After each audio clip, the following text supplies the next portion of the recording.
The most insulting action is for that kasama mo dito, mag-walk out. By all means, dipinsahan ko rin yung pulis. I will offer my life to you. Hindi ko lang matanggap-tanggap, for the record,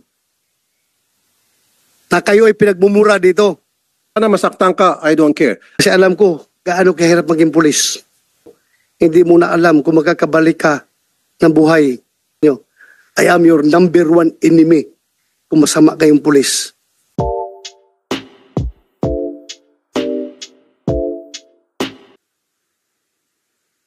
The worst thing na sabihin sa akin, binibibaby ko kayo, ay hindi ko matanggap-tanggap yan na binibaby ko. What's the use of me being the chairman of this committee kung ibibi ko kayo?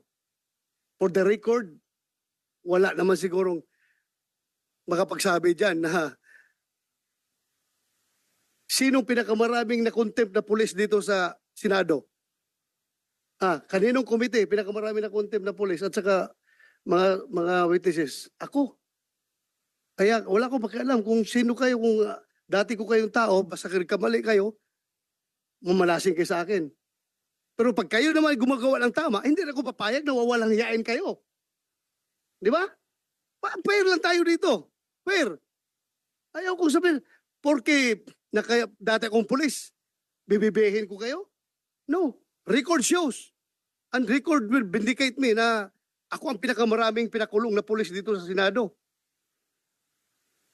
Ako ang pinakamarami. Pero record shows also, kapag nakita ko na ang pulis ay totoo ang sinasabi, ay, di ba? Bakit naman wawalang hiyain yung pulis kung dapat, hindi dapat wawalang hiyain? Ganun lang ako, fair lang ako dito. Wala akong pinapaboran dito. By all means, dipinsahan ko rin yung pulis. The most insulting action is for that kasama mo dito, mag-walk out, walk-outan ka.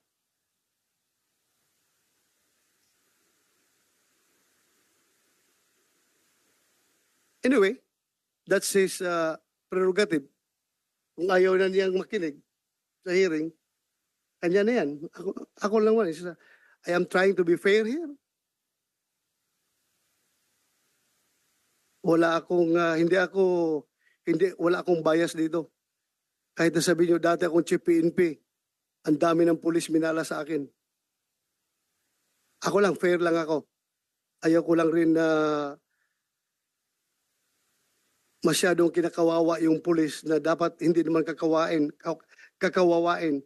Respetuhin lang rin natin dahil kung ano yung right ng mga complainant na civilian, ganun din ang right ng mga pulis. Pero lang tayo. Yun lang sa akin. Ayaw kong ma-accuse ako na binibaby ko kayo. Never in my pagiging chief PNP.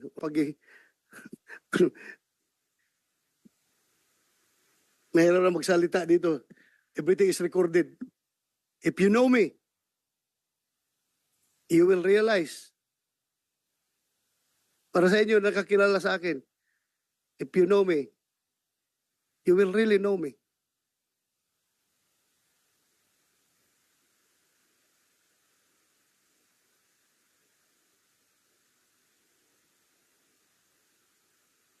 Hindi ko lang matanggap-tanggap, for the record, na kayo ay pinagmumura dito.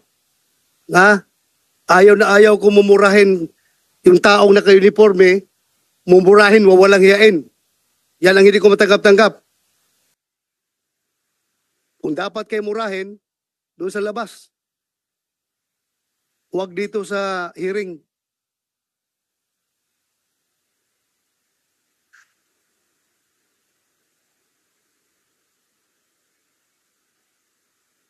Kasi alam ko, gaano kahirap maging pulis. Alam ko.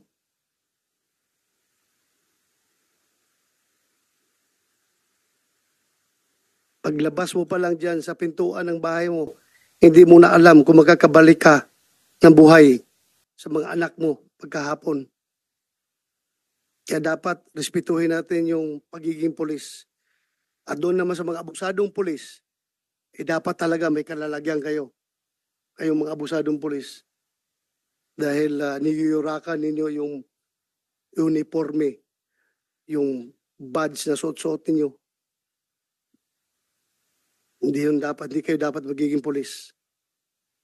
Oh my God, sabi ko sa inyo, I am your number one enemy kung masama kayong pulis. Hanggat saan tayo aabot, kahit matanda na ako, hindi ko kayo atrasan sa anong gira gusto niyo, anong warfare gusto nyong ilalaban sa akin, hindi ko kayo atrasan kung si Raulo kayong pulis. Pero kayo matinong pulis at kinakawawa, my God, I will offer my life to you. Ganun akong klaseng tao.